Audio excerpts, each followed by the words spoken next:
I made this card and I did a video. It was an inchy card. I called it an inchy card. And I had a lot of comments on Facebook about it being a quilt card.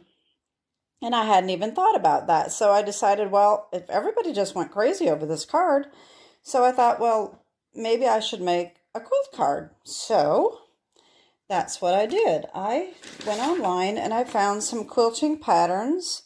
And this is the one I'm going to be using today. I extended it down 3 more squares on the bottom. And this is the card I came up with. I think it turned out really very pretty. And I used, like I said, the Favored Flowers paper, which is very pretty. It's not just floral. The back side is the non-floral. And so it has some really nice papers. If you're a flower person, people just gone nuts over that paper. So I thought this turned out really pretty. So I ended up making a bunch more. So let me show you what I did. So there's one. I then decided to use Texture Chic. I love this paper. It is in the annual catalog and it's so pretty.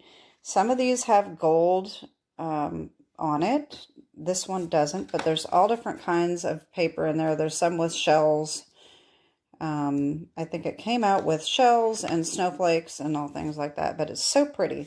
And that's going to be retiring most likely when the new catalog comes out. So I really wanted to start using some of this. So I decided to make a couple cards with that. So here was the first one.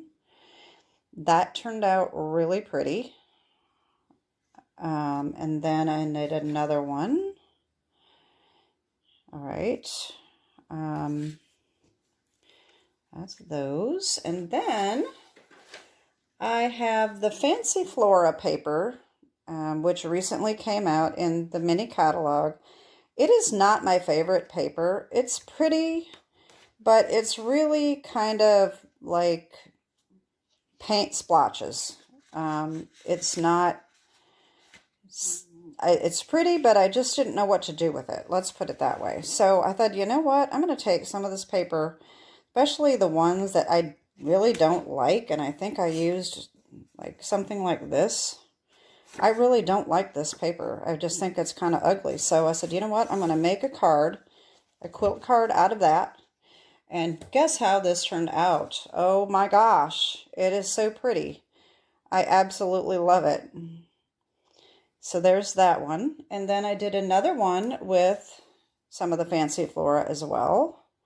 This, however, I also threw in some Hello Irresistible, which is going to be coming out on March 1st as an online exclusive.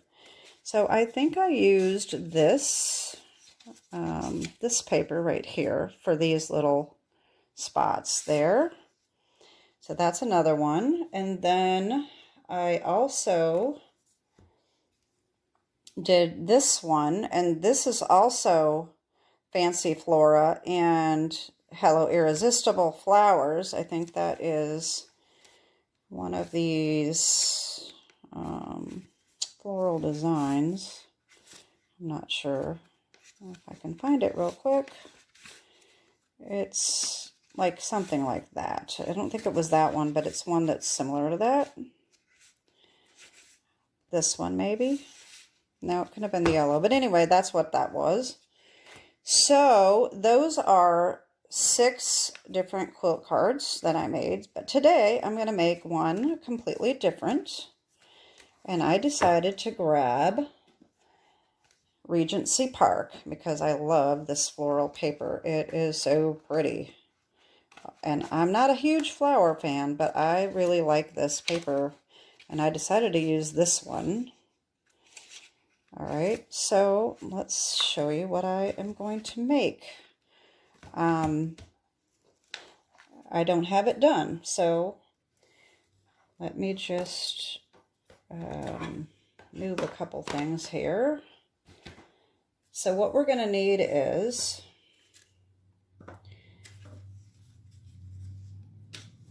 all right, so we've got a card base. is 5.5 by 8.5, scored at 4 1/4. This is Sweet Sorbet. You're going to need a layering piece. This is Petal Pink, 4 by 5 1/4. You're going to need white for the inside, 4 by 5 1/4.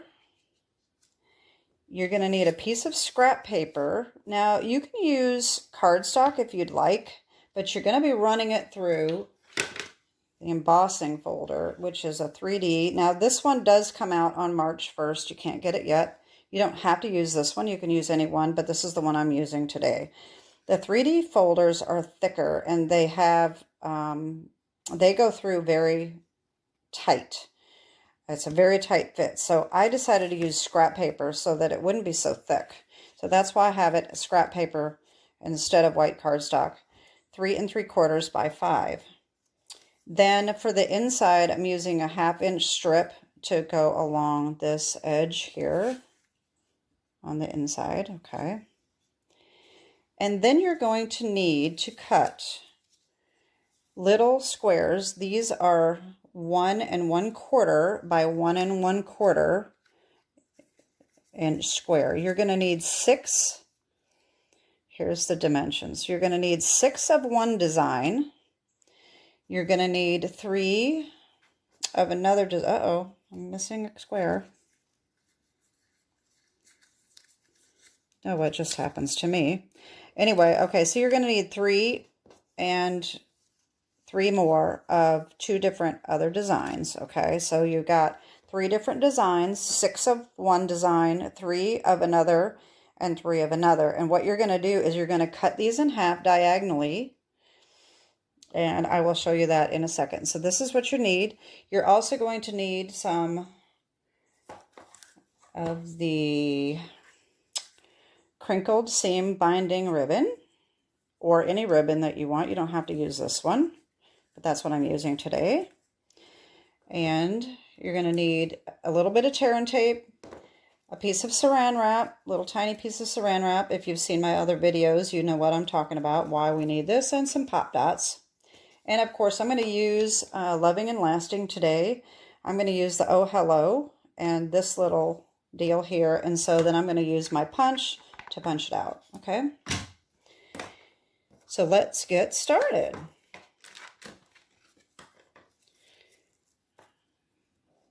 All right, I'm going to need these. Now, I'm not going to glue the squares down today. I'm just going to show you how to do it because I've already got one prepared, because it's just a little easier and quicker than having to line all these up.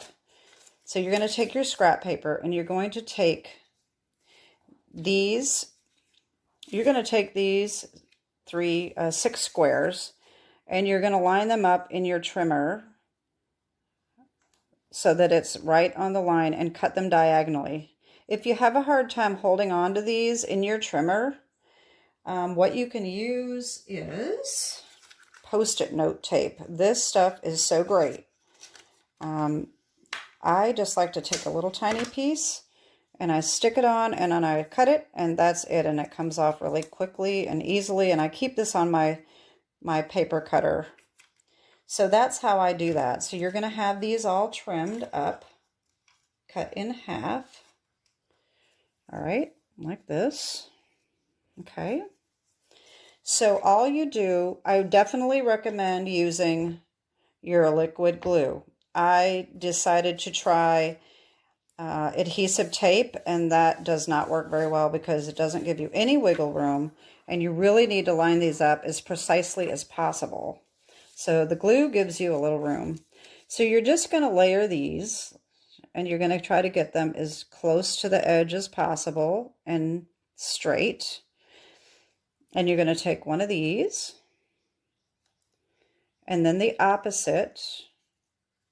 All right. And then you're going to do another one of these, okay? And then you're going to do the opposite, the next line. So instead of the flowers, you take this one, and then this one, and then one of these, And you just keep doing this whole thing until it is covered. Of course, you glue it down. All right. Oh, there's my other one that I had. Okay, I knew I had it. All right, so then you do that. And so then you're going to go back to the flowers on top. And you're just going to keep gluing these on. And it does take a little time because you want to make sure that it's as straight as possible. And so it's a little hard on the neck for sure. So anyway, you're going to have all these lined up.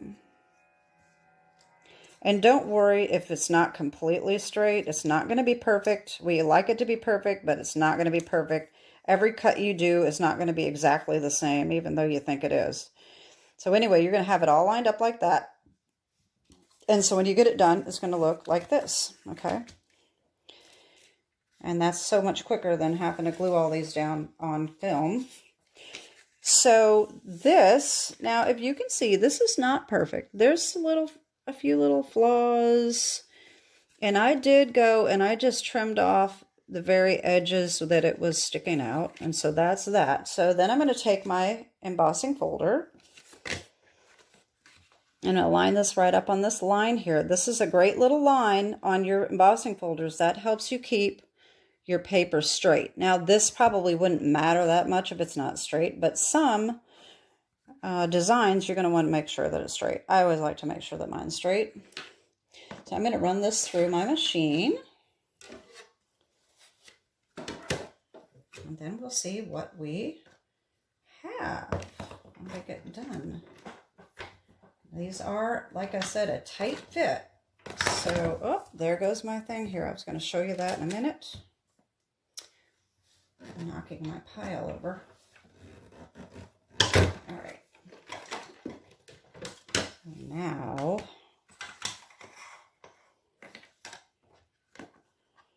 take this out and look how gorgeous. Isn't that awesome? I just think that's so pretty. So now, if you want to look and see if there's any gaps, what I did is anything that looked like there was a gap, I made that on the bottom because that's where I'm putting my sentiment. This one looks pretty good. One benefit of having some white in there is that you don't notice the gaps as much either. So, all right. So we have our card base, which just gets folded in half. And then we're going to layer this on here, like so. All right. Let me glue that. Get my sticky glue.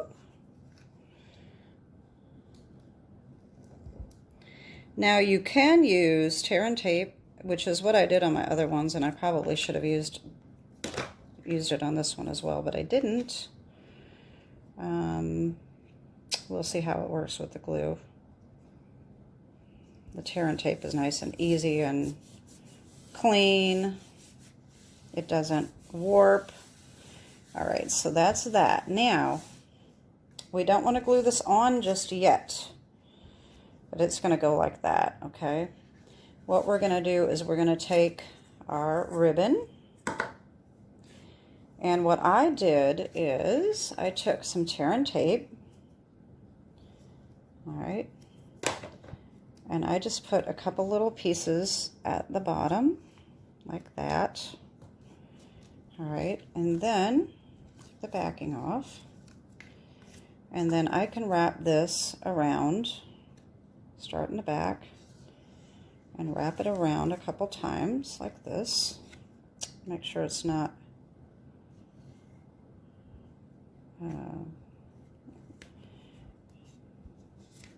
you know what I'm saying. I get lost for words. Anyway, so you wrap that around, make sure it's not flipped, twisted, and just wrap that around like that. And then we can glue it. This time, I will use tear and tape. So all you have to do with tear and tape, if you can find the end, here we go, is just line that up on the bottom and just put a few strips on the back.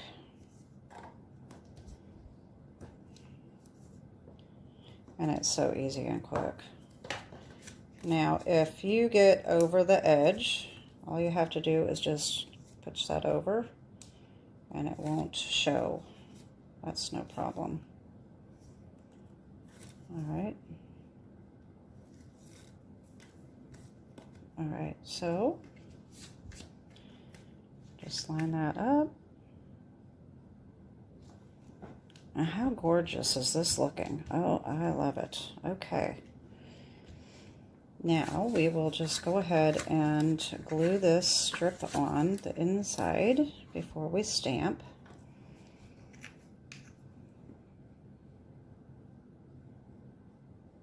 Sticky glue. All right, just line that up. All right, I got that a little off. Oops. I'm not down as close as I normally am when I'm doing this. I can't see as well. Okay, so that's that. And then just trim this off, no problem. Okay, so now we need, see, this is sticky glue. I hate that. It sticks to your fingers really, really sticky. Very, very sticky. Okay, so my next trick here is, oh, you know what I forgot to tell you? You need a little scrap of white for your sentiment. I forgot about that. Okay. So, just get this little pad here. I almost forgot the sentiment. I'm going to use Night of Navy. And I'm going to pick up this little color right there in my stamping. All right. So we're just going to stamp that. And then I've got the Oh Hello. And I'm just going to stamp that right in the middle. Okay. Then we need our little piece of saran wrap. And that we're going to take Blushing Bride. Now normally I would use Petal Pink, but I don't have Petal Pink ink, so I'm just going to use Blushing Bride, which is very, very close. And it's stamping so light that it really doesn't matter. So I'm going to take this little piece of saran wrap, I'm going to wad it up, and I'm going to just ink up and just stamp a little bit of color over the top of that, just to make it blend in a little bit, okay? All right. And then take my punch. All right. And line that up. Punch that out. All right, and then while I'm at it, I will go ahead and put the dimensionals on the back.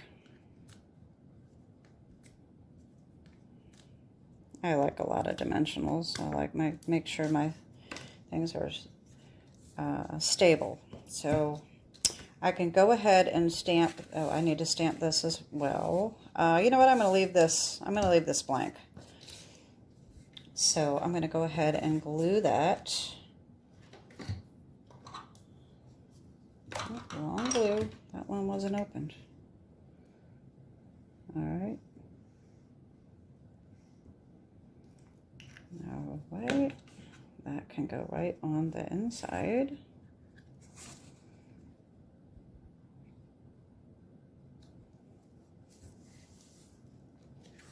All right. There we go.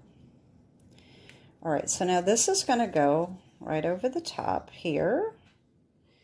And I already made a bow, which has probably disappeared. No, here it is. All right. I already made a little bow. I'm not a very good bow person, bow maker. So, I like to pre-make them so that it doesn't take me forever on camera. So I'm going to use a glue dot, and I forgot to get those out too. The question is, can I find them? Okay. So I'm just going to take a little glue dot right there. All right, and just put it on. And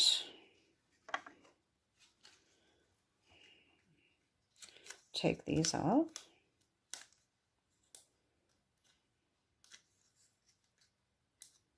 Oh, these things. The glue is sticking to my fingers, and then these stick.